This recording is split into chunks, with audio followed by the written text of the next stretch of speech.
আজকে ভূমির ৯ মাস কমপ্লিট হয়ে যেই ভ্যাকসিন হয় সেটি ছিল এবং ও অনেক বেলা অবধি ঘুমিয়েছিল। একবার উঠেছিল এই খেলনাপত্র নিয়ে খেলে আবার ঘুমিয়ে গেছিল।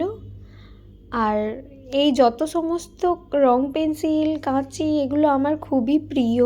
এখন সেই আমার প্রিয় জিনিসগুলোর অধিকার আমার ভূমির। আর আমি ওখানে যাওয়ার জন্য ব্যাগ গুছিয়ে নিয়েছিলাম, কিছু ডকুমেন্টস নেওয়ার ছিল, ডিসপেন্সারিতে ডকুমেন্টস নিয়ে নিয়েছিলাম।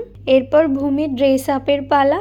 একে একে সোয়েটার, টুপি, ডাইপার, মোজা সব কিছু রেডি করে নিয়ে ওকে রেডি করে দিলাম। দিল্লিতে যেহেতু ভীষণ ঠান্ডা পড়ে তাই গরম বনিয়ান পাজামা আগে থেকেই ওর ভেতরে পরিয়ে রাখা হয়, সেটা প্রত্যেকটা ক্ষেত্রে। আর আজ বেচারির ঘুমই ভাঙছিল না, যার জন্য একটু ভোলাকান্ত মুখ করে বসেছিল আর থেকে থেকে কাঁদছিল অনেক জোরে জোরে। বাকি এবার ইঞ্জেকশন দেওয়ার পরে বুঝতে পারবো কি পরিস্থিতি হয়। আর আমিও বাকি রেডি হয়ে নিয়েছি। এরপর যাব ডিসপেন্সারিতে, ভূমিকে নিয়ে ওর বাবা চলে গেছে ফ্যাক্টরিতে, ওখান থেকে যাব।